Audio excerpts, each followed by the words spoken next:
काम, क्रोध, लोभ और मोह। आप सोचोगे कि और एक आ गया इस टॉपिक पे घिसी-पिटी बात करने। नहीं, ऐसा कुछ नहीं है। आज मैं आपको इसके ऊपर पूरा ही अलग ही पहलू दिखाऊंगा। आशा करता हूँ कि आप ध्यान से सुनेंगे। देखिए, ये जो 4 फैक्टर है, काम, क्रोध, लोभ, मोह, ये 4 फैक्टर यूनिवर्सल है और इसके अछूता कोई भी नहीं है।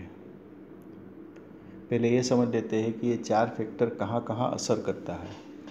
मेरे कहने का तात्पर्य ये एक ही है कि ये जो 4 फैक्टर है, हर एक जगह पे इसका एकदम से इफ़ेक्ट रहा है। पहले बात करते हैं काम। काम को जनरली 2 कैटेगरीज में बांटा गया है। काम यानी काम वासना, और एक काम मतलब कर्तव्य यानी जो कर्म हम करते हैं वो। तो आप इसी पॉइंट को भी लेके आप देखोगे तो आपको पता चलेगा कि ये जो 2 फैक्टर है वो फैक्टर यूनिवर्सली अप्लाइड है। आप देखें तो ग्रह, नक्षत्र, तारा, आकाश, पृथ्वी सब अपना अपना काम यानी कर्म करता ही रहता है। पृथ्वी जो है अपनी दिशा में निरंतर भ्रमण करती रहती है, तो ये अपना काम मतलब कर्म हो गया।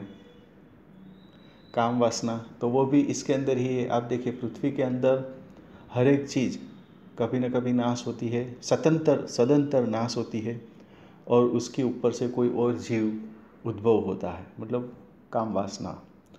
तो कुल मिला के देखा जाए तो काम से रिक्त यानी काम में रिक्त तो सब लोग हैं, यानी सब हर एक चीज़ जो सजीव और निर्जीव, सजीव भी है और निर्जीव भी है, दोनों के ऊपर इसका फंडा एकदम से क्लियर है, यानी दोनों के ऊपर ही असर करता ही है।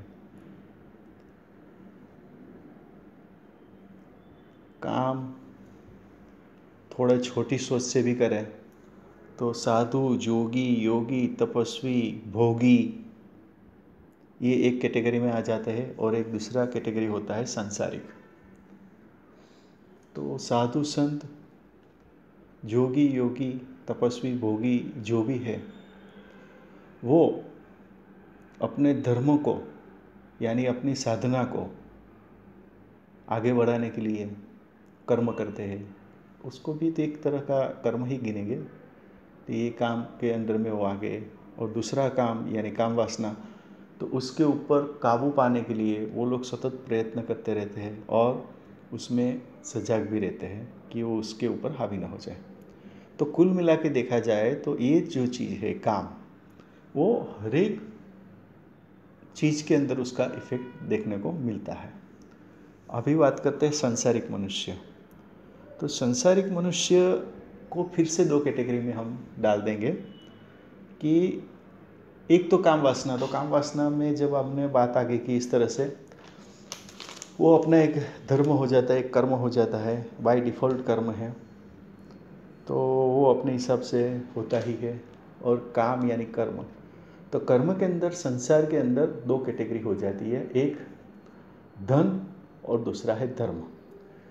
जब संसारिक आदमी का एक स्टेज होता है जिसको हम बोलते हैं कमाना या मैच्योरिटी स्टेज, यानी कि बुढ़ापे से पहले या रिटायरमेंट से पहले, तो रिटायरमेंट से पहले का जो पीरियड है अपना, उसके लिए हम आयु तय नहीं करेंगे, पर फिर भी हम ऐसा कैटेगराइज करेंगे कि बुढ़ापे से पहले यानी रिटायरमेंट से पहले का जो समय है संसारिक मनुष्य का,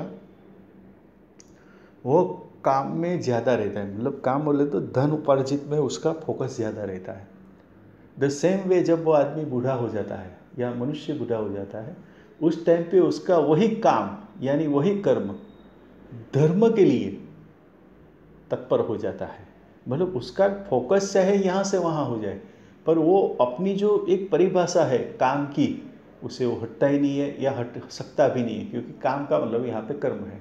तो धर्म के बारे में जानने की कोशिश करते हैं और उसके अंदर वो प्रभु प्राप्ति के लिए आगे बढ़ने का सोचते हैं। तो ये मेरे हिसाब से एकदम शॉर्ट में काम क्या है वो समझाने की हमने प्रयत्न किया है। उसके बाद बात करते हैं क्रोध की। तो देखिए, जब क्रोध से पहले एक बार लोभ के बारे में सोच लेते हैं। तो काम के बाद हम कैटेगराइज करेंगे लोभ को। लोभ यानी क्या?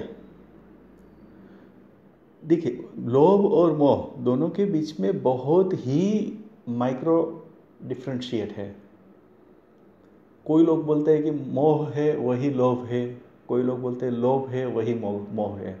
भले उसको डिफ्रेंशिएट किया गया हो, पर हम दोनों को क्लब करके बोलेंगे कि कोई भी व्यक्ति इससे अछूता नहीं है।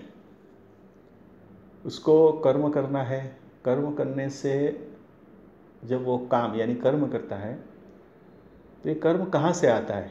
जब तक उसकी इच्छा जागृत नहीं होती। और जब इच्छा जागृत होती है किस चीज़ की, काम की, तो उसी टाइम से अपने आप ही वो उसका लोभ या उसका मोह उसमें से उत्पन्न होता है। जब तक वो लोभ या मोह उत्पन्न नहीं होगा तब तक वो काम जो है उसका कोई भी तरह का असर उसके ऊपर दिखेगा नहीं। तो काम को प्रोड्यूस करने के लिए या तो काम को उत्पन्न करने के लिए लोभ और मोह की आवश्यकता है। या ऐसा बोला जाए कि काम की वजह से लोभ और मोह उत्पन्न होता है, जिसे जब ये परिणाम आते हैं तो उसके बाद अगर उसके पॉजिटिव यानी उसके आवश्यक अनुसार उसका परिणाम आता है तो वो आदमी शांत होता है। पर उसके आवश्यकता के विपरीत अगर परिणाम आता है तो एक क्रोध, जिसको हम बोलते हैं चौथा फैक्टर, उसकी उत्पत्ति होती है। तो एक कुल मिला के फिलोसॉफिकल बात हो गई। और अगर सामान्यतर से देखा जाए तो काम, क्रोध, लोभ, मोह हर एक व्यक्ति का अपनी अपनी आवश्यकता के अनुसार और सोच के अनुसार होता है। कुल मिला के हर एक आदमी का अपना अपना काम, क्रोध, लोभ, मोह है। और वो अपनी आइडेंटिटी है। वो जितना प्लस और माइनस होगा उसी हिसाब से उसकी वो पहचान मार्केट में होती है। यानी जो भी आदमी जैसा भी है उसके पीछे ये चार परिबल काम करते ही है। यानी ये जो चार फैक्टर है उसका कुल अनुपात निकाल के जो हुआ फिगर आउट, वो खुद आदमी है, ऐसा हम बोल सकते हैं। दूसरी बात, अगर और आगे सोचा जाए कि कई बार नहीं, मुझे पता है कि ये बोलोगे कि शायद मैं पहला आदमी होगा जिसने इसके बारे में इतना इम्पोर्टेंस दिया हो, वरना आप कहीं पे भी चले जाए इसके बारे में एक ही बात बताते हैं, काम, क्रोध, लोभ, मोह से दूर रहिए। उसके ऊपर आपको भजन मिल जाएगा, कथावाचक से लेके प्रवचन से लेके विवेचक से लेके टीकाकार से लेके सब लोग एक ही बात कुल मिला के बोलते हैं कि काम, क्रोध, लोभ, मोह को त्याजिए। ये कैसे संभव है? ये संभव ही नहीं है।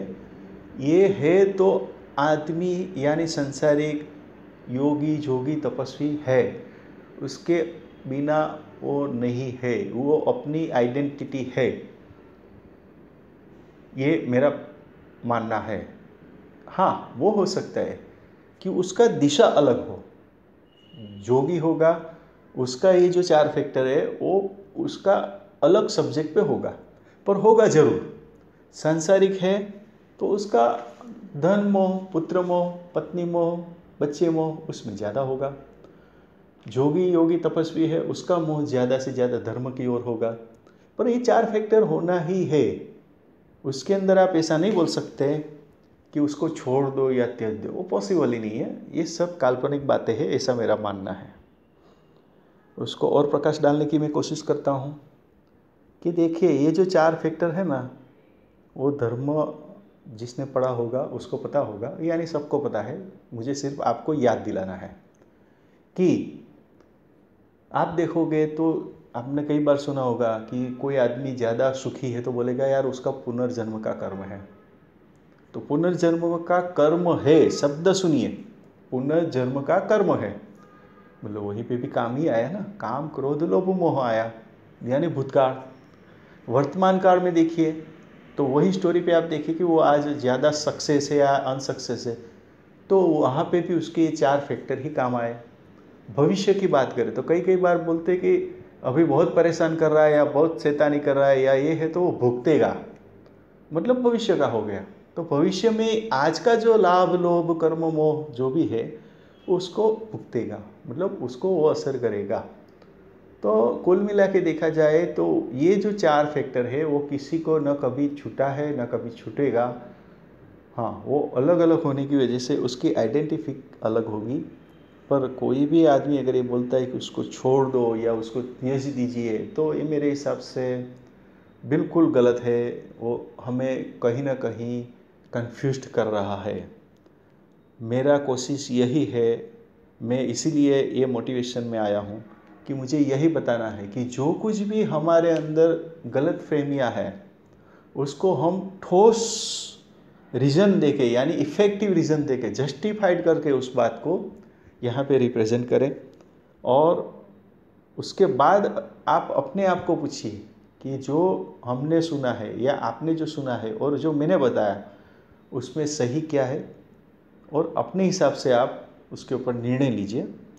और जो भी कन्फ्यूज़न है उसको जितना हो सके उतना जल्दी दूर करके अपनी जो आगे की साधना है, आगे का जो कर्म है उसके ऊपर ध्यान देते हैं, जिससे हमें कोई पण प्रकार का नुकसान न हो। आशा करता हूँ आज का ये टॉपिक आपको बहुत अच्छा लगा होगा।